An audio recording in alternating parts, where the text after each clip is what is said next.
Thanks, everybody, for checking out the channel. Today we're going to be taking a look at two sets of crow's foot wrenches from Harbor Freight and Snap-on. The first thing we're going to do is take a look at the sizes for each of these sets. The Harbor Freight is up first, and it's got a 10 millimeter, a 12 millimeter, 13 millimeter, 14 millimeter, 15 millimeter, 17 millimeter, and 19 millimeter.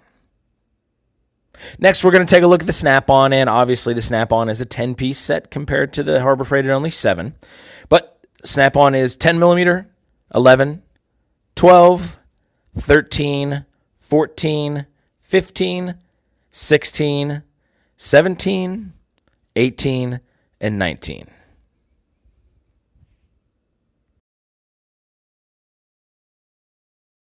So this video is less about which set is better and more about the differences between the most expensive set I could find and the least expensive set I could find. So both of these wrenches are 19 millimeter, and when I took each of them out of their respective sets, the first thing I noticed is that the bolster on the Snap-on is substantially thicker, which automatically leads me to believe that it can hold substantially larger torque loads, and also that they're obviously much more durable.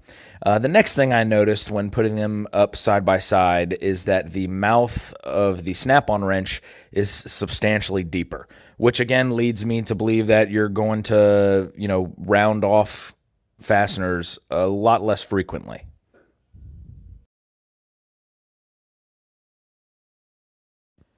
The next thing I did was take each of the wrenches and attach them to a 3/8 extension.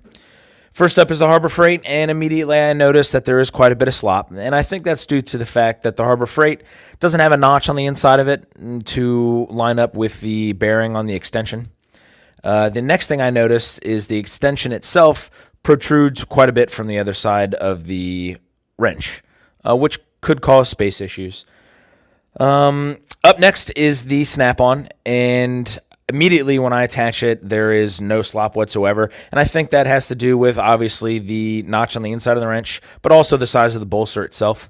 The extension does not protrude from the other side, and the wrench is held in place pretty tightly and actually requires some effort to remove.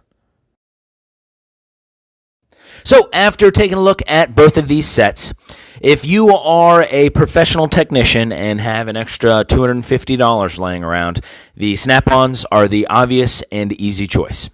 If not, and you're anyone else, literally anyone else, so unless you work on cars for a living, you should be buying the Harbor Freights. And they're coming in at under 3% of the cost of the Snap-ons. Thanks again for checking out the channel. Please make sure to like and subscribe. And as always, I'm the Tool Detective, and thanks again.